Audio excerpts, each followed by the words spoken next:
Hello, nabon sabin tibay. Tuni kwa ka video siam ho a na bet pi ho. A hello le subscribe a na bol pi ho. Please follow a na bol pi ho. Nabon chaw chunga ki pa thu khain sein le viewer ho zo se. Nabon chawin tuni kwa e se di hui. Hate tan na ngai vitin. Ye chu tu lai hi online na payment a hello i me zo se online a hi ta po i awareness a ngai jin. I tabang chu scam ham i tabang hi virus sam ti chu het na ngai jin. E ho bit the ni di bin. Kon ni cho yu ho ai ho hin bit na ham iti hen bit na hitalo ikiven them lo wa ai le het lo ka wa chu e ho hi min anu wa ko na ene ego zo se e lak mang khi the hi chun kuni ho hen scam khat atha khat pa se ki nu ten ga se yang gatin ulai na na za mai theu hin ping WhatsApp kiti hi ung chang i se diu hi che ping WhatsApp hi ai le WhatsApp min ama in launch a bol a hi po in hin la hi che message no hung ki thok mai the hi in na phone na cho het sa hon jong a hin forward mai the ai lo le het kha lo in jong forward hin bol mai thei ichi hi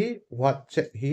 atha hi in experience song hoi ta na nei ding hi in ti an lung lut na nang lung lut thei ne ding a hin sim ding hi in a hi lo le WhatsApp in update a bolin hi chi atha hi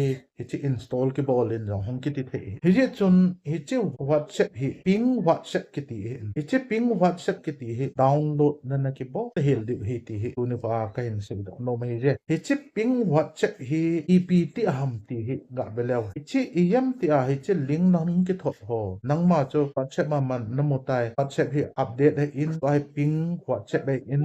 update ki bolin ai lo le install ki bolin gongal ho jong hoi jin ai ti a na lung lut na thei ding a cho message hin phot du hi chi ho chu install na bol lo ding he install na bol la le ept di ham ti a le nang ma data jo se na phone na jo se chu ki gumang ding identity ho gya he agu mang the ju nang ma personal information jo se contact detail jo se la mang the chung cho na chu financial ki tile app na man e in nang man sum pi na le sum receipt na he ayam pla Google Pay imanun phone pay imanu adang dang Paytm adang dang imanu jo jo se chu ama hon accessible thei du chitilo wa chu one time password ki tile OTP jeng dong hi accessible thei hi je chun chi the ngai image ki ti contact ki ti abo na chu ama hon accessible thei jeng du hi chun hi cho hi awareness na ringa ka hin se ni in nangma chu koi tabangin link na hin thot jong le cho a ko na na ki ven thei ne dingin head chain lo link a chun click ball in tu hin ichi thei ne di wa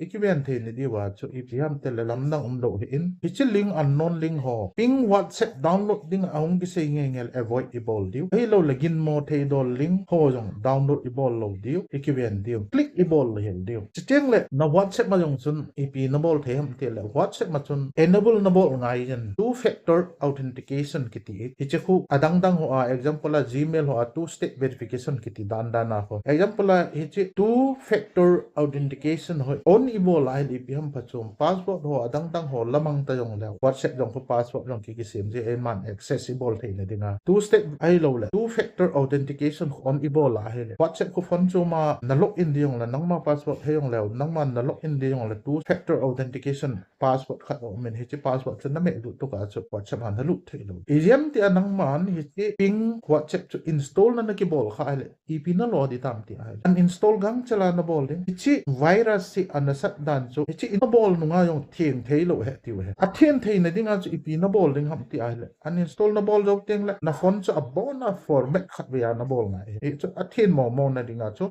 na phone chu khat be format na bol ding hi je tu ne ai sei theu chu chan chian lang ching theu tin pathet an ngai tin awareness na dinga kin sim in na phat chom pi a hi le na loi na pai jong a phat chom pi ding na de le dong se nan share in na bol pi ti ka taw na he ka pa e chan chian la